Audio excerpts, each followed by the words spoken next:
yang diajarkan kepada Mu'adz bin Jabal, ya Mu'adz, atau kama qala Rasulullah sallallahu alaihi wasallam, wahai Mu'adz, wa'allimuka du'aan, aku akan ajarkan kepadamu satu doa. Ya, dan jelas kalimatnya, bisa mengentaskan kesulitanmu, utang-utangmu, dain kalimatnya tuh, walaupun itu sebesar Jabal Uhud, gunung Uhud. Ya, Masya Allah. Ya, Mu'adz, maukah engkau aku ajarkan satu doa yang kalau engkau baca itu, engkau punya utang, terjebak dalam satu kondisi, ya, walaupun sebesar gunung Uhud, Allah akan melapangkannya. Ya, teman-teman yang pernah umrah, pernah haji, tahulah seperti apa gunung Uhud itu. Ya, panjangnya luar biasa dan seterusnya. Itu ilustrasi.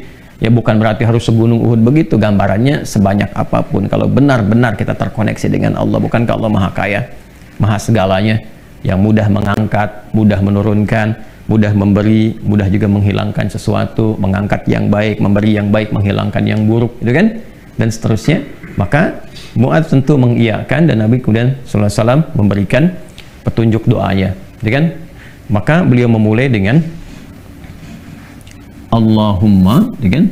Kalau kita baca ayatnya kan kulillahumma, ya. Nah, kita bisa bacakan langsung potong dari kata Allahumma-nya berdasarkan pengajaran dari Nabi sallallahu alaihi wasallam kepada Mu'adz bin Jabal. Itu bisa dicek di hadisnya. Allahumma malikal mulki. Coba buka mushafnya, ya. Buka mushafnya. Teman-teman buka mushaf ini, mushaf masing-masing di rumah, cari Quran surah ketiga Ali Imran ayat 26. Kan kata kulnya di situ, kalau kita baca Quran harus dibaca semuanya, kulillahumma.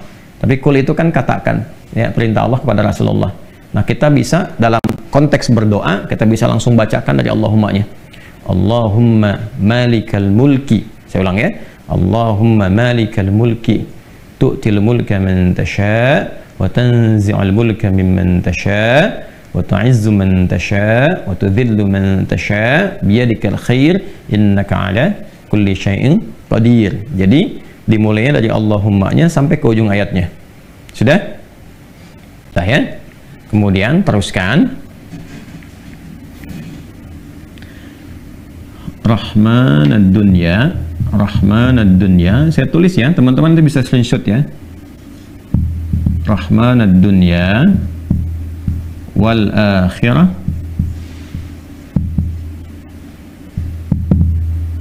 Rahman ad-dunya wal akhirah wa rahimahuma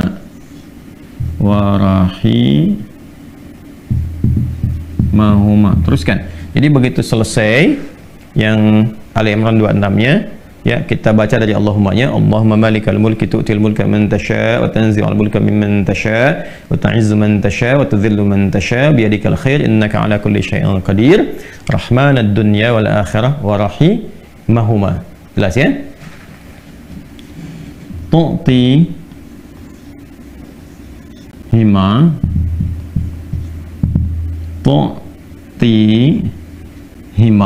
itu kan? Man tasha'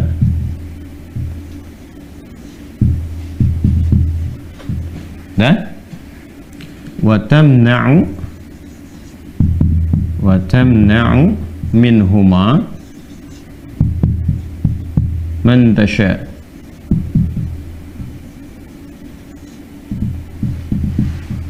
Dah? Sudah? Rahman ad-dunya wal akhirah wa rahimahuma, asalnya ya Rahman, ya Rahman ad-dunya wal akhirah, karena kita ingin cepat. Biasanya kan orang memohon tuh kalau punya utang pengen cepat dilepaskan, kan? Maka caranya biasanya dilepaskan huruf ya-nya dan menunjukkan ini fathah untuk menunjukkan ada ya sebelumnya. Asalnya ya Rahman ad-dunya wal akhirah, kita percepat supaya kita minta sesuatu dipercepat. Rahman ad-dunya wal akhirah wa rahimahuma tu'tihima man tasha' wa tamna'u minhuma, ya kan? Man tasha'. Allahumma malikal mulki tu'til mulka man tasha'. Ya Allah yang menggenggam segenap kekuasaan, Engkau memberikan kekuasaan pada siapa yang Engkau kehendaki. Wa tanzi'ul mulka mimman tasha', dan juga mencabut, mengambil kekuasaan dari siapa yang Engkau kehendaki. Wa tu'izzu man tasha', Engkau mengagungkan, mengangkat siapa yang Engkau kehendaki. Wa tudhillu man tasha', dan Engkau bahkan merendahkan di antara makhlukmu yang Engkau kehendaki sesuai dengan hukum-hukummu. Biyadikal khair, segala ketetapan kebaikan dan segala kemuliaan ada dalam ketetapanmu. Innaka 'ala kulli syai'in qadir, hanya Engkau yang paling kuasa untuk menetapkan segala hal. Rahman ad-dunya wal akhirah, ya Allah yang maha pengasih yang sempurna kasihnya dalam urusan dunia dan akhirat. Wa rahimahuma, dan sempurna kasih sayangnya dalam segala urusan dunia dan akhirat. Tu'tihi man tasya, engkau memberi siapapun, baik di langit ataupun di bumi, kepada siapa yang engkau kehendaki. Wa tamna'u minhum man tasya, engkau pun bisa mencegah apapun terjadi bagi siapapun makhlukmu di langit ataupun di bumi. Jadi kita mengambil dua hal nih, yang baik Allah kasih, dari yang buruk-buruk dicegah, gitu kan? Kemudian ini yang paling indah, aghnini bi rahmatika, ya Allah lapangkan aku. Aghni itu dari kata ghina, aghna yughni, aghni asal katanya dari kata ghina, sesuatu yang lapang dari segi harta, kayakan. Kadang diambil majas untuk mengayakan hati. Di sini maksudnya ke materi. Kayakan aku ya Allah, berikan aku kecukupan yang melapangkan aku, ya kan, dari urusan-urusanku. Maksudnya ini terkait hutang. Bi rahmatika, dengan rahmatmu. Ya, ini bahasanya indah sekali. Ini balaghahnya tinggi banget ya. Ya, kalau kita ambil ke bahasa kita kan begini. Ya Allah, yang paling sayangkan engkau, yang paling punya kan engkau, yang menguasai dunia dan akhirat kan engkau, yang memiliki kebaikan kan engkau, yang mencegah dari segala yang sulit pun kan engkau, yang punya solusi semuanya engkau. Maka dengan kepasrahanku kepadamu dan pengakuanku atas semua rahmat dan kekuasaan keagungan yang engkau miliki, aku memohon dengan rahmatmu, dengan kasihmu, hanya engkau yang sayang ya Allah, yang bisa menyelesaikan urusanku. Ya, dan dengan rahmatmu aku mohon, yang bisa melapangkan keadaan hartaku untuk melunasi utang-utangku. Kalau aku memohon kepadamu saja dengan segala kasih sayangmu, kepada sifat sayangmu, ya kan? Kalau aku memohon dengan segala sayangmu belum kau kabulkan, maka kepada siapa lagi aku mesti mohon? Sedangkan kau yang paling sayang kepadaku. Kalau yang paling sayang saya tidak memberi, lantas kepada siapa saja? Ya, kepada siapa lagi aku mesti memohon? Maka aku mohon ya Allah, lapangkan keadaan diriku dengan sayangmu itu, sehingga aku tidak memohon dan meminta lagi kepada selainmu. Ini ya, aghnini bi rahmatika an rahmatin man siwak. Ya Allah, semua orang sudah mengatakan nggak bisa, ini nggak mungkin, ini nggak mau, itu tidak. Maka aku memohon kepada yang paling sayang kepada aku. Kalau kepada yang paling sayang saja belum dikabulkan, lantas kepada siapa lagi aku mesti meminta? Mohon lapangkan diriku dan berikan aku kekuatan, sehingga dengan rahmatmu aku tidak meminta kepada siapapun selainmu. Ini indah banget nih kalau kita turunkan dalam bentuk pemaknaan yang balaghahnya. Ini teman-teman doanya. Ya. Setelah itu akhirnya dengan Al-Fatihah. Fatihah itu pahalanya banyak banget, kan? Di antara namanya, selain pahala itu juga ada fungsi-fungsi fadilahnya, keutamaannya. Ya, apa di antara fungsi keutamaan fadilah itu disebut juga dengan Al-Kafi, Asy-Syafi, yang mencukupkan segala hal, ya kan? Yang dengan izin Allah bisa menyembuhkan, karena intisari Quran itu ada di Al-Fatihah. Maka diakhiri dengan Al-Fatihah, kemudian setelah itu tutup dengan salawat. Tutup dengan salawat. Nah, nanti ada hadis lain yang mengajarkan kaitan antara hutang dengan memperbanyak salawat kepada Nabi Muhammad SAW. Ya.